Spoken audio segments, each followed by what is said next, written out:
Добро вечер. Автопатот Кичево-Охрид ќе биде пуштен во предвидениот рок, најдоцна до почетокот на следната година. Дел од автопатите пак кои ги гради Бехтел и Енка на западниот дел од коридорот 8 ќе имаат пролонгирање за уште 2 години. Детали од Маја Стојановска. Автопатот Кичево-Охрид, проект кој повеќе од 10 години е символ на застој и на пробивање на рокови. Со подпишани над 6 анекси, вредноста на овој пат достигна околу 770 милиони евра, а во моментов се работи на стабилизација на слечиштата и на косините на планинските делови. Надлежните уверуваат дека работите се одвиваат со засилено темпо и дека патот ќе биде завршен во предвидениот рок, односно до крајот на оваа година или евентуално до почетокот на следната година. Надлежните исто така најавија дека летово ќе бидат пуштени дополнителни 10 километри, со што од извор до Охрид ќе може да се вози по 47 од вкупните 57 километри автопат. Дополнително премиерот Мицкоски најавува и нов енергетски циклус со повторно ставање во функција на нафтоводот по децении застој. Исто така најави и нов тендер за гасоводно поврзување со Србија. Кога сето ова глобално ќе биде завршено, тогаш ќе можеме да кажеме дека сме на вистина регионален хаб и дека од тука понатаму северно со Јужна Европа ќе се поврзува, централна Европа со Медитеранот ќе се поврзуваат, Јадранското и Јонското море со Црното море. Тоа е онаа предност стратешка која што ние ја имаме како држава. Моделот од Кичево до влезот во тунелите кај пресека е навистина едно архитектонско и инженерско чудо. Сами видовте за какви косини се работи, за какви слечишта се работи и практично одиме со стабилизација со галерии и најчесто имаме галерија, мост, повторно мост, самиот влез во тунелите значи 3 галерии. Драго ми е што со добро темпо и добра динамика се одвива работата и драго ми е што веќе на крајот на оваа година ќе можат сите граѓани на Македонија да користат овој автопат. Ова беше заборавен проект. Паралелно се работи и на новите делници што ги гради Бехтел и Енка. На потегот Гостивар Букојчани активно се работи на околу 11 километри од вкупно предвидените 31, каде поради сложениот планински терен се градат мостови, виадукти и подпорни конструкции. На делницата Тетово Гостивар пак, каде донедавна речиси и да немаше никакви градежни активности, сега се работи на околу 14 километри од трасата. И двете делници се очекува да бидат пуштени до крајот на 2029 година. Европската Унија во наредните денови ќе додели речиси 200 милиони евра за Македонија, Албанија и Црна Гора поради имплементацијата на планот за раст, најави денеска еврокомесарката Марта Кос. Кос вели, ако кандидатките испорачуваат, и ние ќе испорачаме. Шефот на дипломатијата Муцунски пак во Брисел повтори дека земјава очекува јасен и предвидлив пат кон членство. Our request to the member states is multifaceted. First, we need to depart from bilateralization of accession criteria, but we also need to engage on other core issues that are not related to enlargement per se. And here we refer to security and defense, which is crucial. We refer to the necessity of better communication when it comes to issues related to economy and trade. And what we also need is further engagement related to challenges such as energy security, food security, as well as digitalization. I have a very clear message. There is a place for all Western Balkan states in the European Union. Enlargement is the priority for the European Union, and if our candidates deliver, then we have to deliver too. On the growth plan, implementation is running well, and in the next day we will disburse close to 200 million for Montenegro, Albania and Montenegro.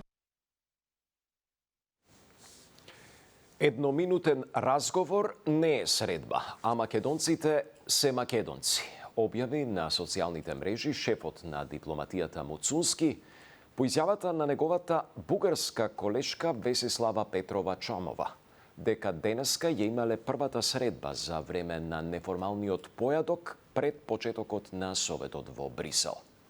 Би сакал да појаснам дека денеска немавме официјална билатерална средба. Имавме кратка размена на зборови на маргините на настан, во присуство на повеќе колеги. Ако едноминутен разговор се нарекува средба, тогаш денеска навистина имавме многу средби. Воедно би сакал да подсетам дека користењето на терминот северно-македонски за означување на македонскиот народ е неточно и несоодветно. Македонците се македонци. Ова не е прашање на политика, туку на основно почитување на идентитетот и достоинството на еден народ.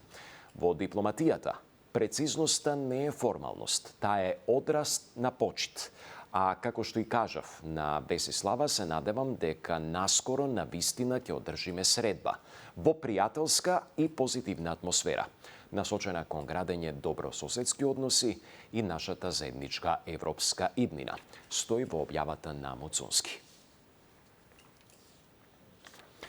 Лидерот на опозицијската СДСМ Венко Филипче најавува нов закон за антикорупција, како столб на широка платформа за која што тврди дека има голема поддршка од многу партии и организации. На тој начин вели дека ќе има обединета борба против власта. На пресконференцијата попладнево Филипче ја обвини власта околу застојот во евроинтеграциите и реформите.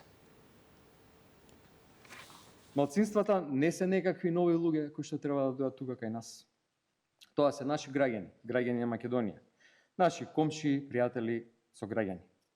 Како не разбирате, не се проблем малцинствата. Проблемот е криминалот и корупцијата на оваа банда на власт. Затоа се подготвени да ја жртвуваат вашата иднина и иднината на вашите деца. Јас ќе го представам како што најавив и новиот закон за антикорупција, кој што ќе биде столб на нашата широка платформа, која што доаѓа во следниот период. Имаме огромна поддршка како на актуелните коалициски партнери, така и на нови партнери кои што доаѓаат, кои што пристапуваат. Меѓутоа тоа ќе биде темелот на кој што ги повикам сите политички партии да дојдат и да се приклучат во борбата против оваа криминална група на власт. Поради тоа што тоа е единствениот пат напред, да се расчисти со криминалот и корупцијата и да го продолжиме европскиот пат. Работната група за изборниот законник на денешната средба во Министерството за правда се усогласила за измена на 10 членови, согласно препораките на ОПСЕ и ОДИХР. На состанокот присуствувале представници од сите политички партии, освен од СДСМ. Партиите се договориле околу членовите кои што се однесуваат на користењето буџетски средства на институциите во изборна кампања, користењето службени профили на институциите на социјалните мрежи за време на избори и кампања, огласите и постапките за вработувања, како и за изземањето лица со специфични професии од изборниот процес, како на пример медицински лица.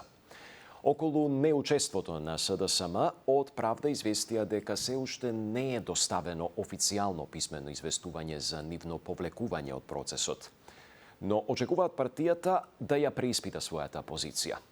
Следната средба е најавена за 20 мај.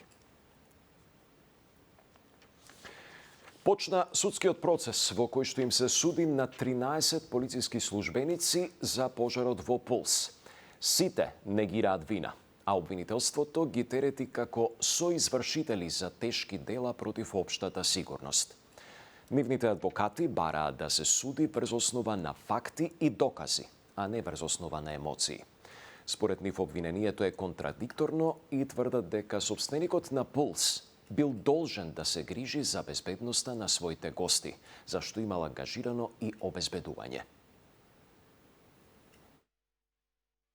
Полициските службеници кои што биле ангажирани за реализација на ваквиот акцијски план имале можност при влегувањето во клубот да забележат присуство на пиротехника и иако тоа не им било стриктно наведено во планот за акцијска контрола, согласно другите овластувања и должности кои што ги имаат како полициски службеници, имале обврска тоа да го проверат и да го спречат. Не заборавајте од вечерната понуда дека Александар Трајковски вечерва е на Кавга со Иван за половина час на YouTube, а од 23 часот тука на Канал 5. Пријатна вечер.